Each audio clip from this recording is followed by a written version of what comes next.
Hi guys, आइए जानते हैं भारतीय संविधान ने अमेरिका के संविधान से क्या क्या लिया और हमारे एग्जाम से रिगार्डिंग क्या इंपॉर्टेंट है। आइए देखते हैं।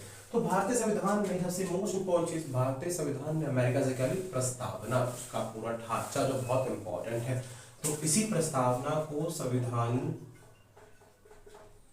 की आत्मा कहते हैं। तो क्वेश्चन बनता है, भारतीय संविधान की आत्मा किसे कहा जाता है? तो भारतीय संविधान की आत्मा प्रस्तावना को कहा जाता है। किसे आता है? प्रस्तावना को। प्रस्तावना को। आइए देखते हैं दूसरा, भारतीय संविधान ने अमेरिका से क्या लिया? भारतीय संविधान ने अमेरिका से मौलिक अधिकार लिए। क्या लिए? मौलिक अधिकार। बहुत इंपॉर्टेंट है जो लिए हैं। तो जिसे हम बोलते हैं आर्टिकल 12 से 35 में मौलिक अधिकारों के बारे में बताया गया, इसे बोलते हैं अनुच्छेद।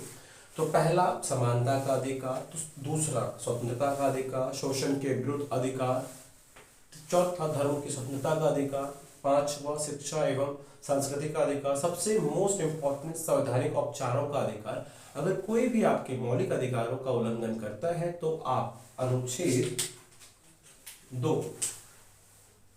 अनुच्छेद हमारे पास दो है, एक है 32 और 226 के अंतर्गत आप किसी भी न्यायालय, सुप्रीम कोर्ट या हाई कोर्ट पर जाकर आप अपना अधिकार के लिए सुनवाई कर सकते हो और मांग सकते हो, क्योंकि ये आपके स्वयं के अधिकार है, मौलिक अधिकार जो मैंने आपको बताया 6 अधिकार। आइए जानते हैं मौलिक अधिकार कहां से लिए हमने?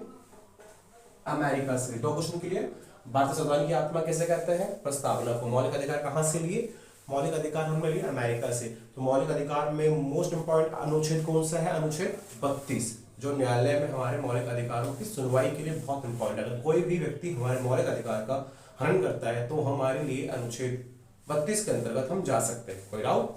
आइए, इसी में आता है जो आपका परमादेश है। आइए, न्यायिक समीक्षा हमने कहां से ली? अमेरिका से। कहां से ली? अमेरिका से। उपराष्ट्रपति पद हमने कहां से लिया? अमेरिका से। तो यहां से लिए आपके लिए क्वेश्चन है 63 अनुच्छेद, भारतीय संविधान का 63वां अनुच्छेद ये कहता है कि उपराष्ट्रपति भारतीय संविधान में होगा। राष्ट्रपति की जगह एक उपराष्ट्रपति होगा, उसको सभा को संभालने के लिए। यही उपराष्ट्रपति आपके लिए क्वेश्चन है, यही इसे हम सभापति बोलते हैं। क्या बोलते हैं? सभापति, जो राज्यसभा का मेंबर होता है, इसे बोलते हैं चेयर मेंबर, सभापति ही बोलते हैं। बट ये वोट नहीं डाल सकते। फॉर एग्जांपल, अगर आप स्कूल कॉलेज में जाते हो, दो तरह के बच्चे होते हैं, एक रेगुलर होते हैं, एक नॉन रेगुलर होते हैं, जैसे इग्नू वाले या एसओएल वाले। तो जब इलेक्शन होते हैं तो वो उन्हें वोट देने का अधिकार नहीं होता, जो रेगुलर जाते हैं उन्हें वोट देने का अधिकार होता है। तो आप ऐसे समझ सकते हो, अनुच्छेद 63 में उपराष्ट्रपति के बारे में बताया गया है। किसके बारे में? उपराष्ट्रपति के बारे में बताया गया। तो आइए, राष्ट्रपति पर महाभियोग।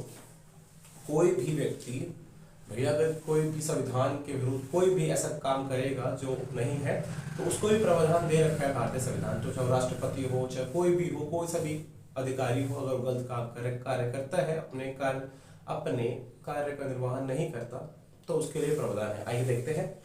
तो राष्ट्रपति पर महाभियोग, अनुच्छेद 61।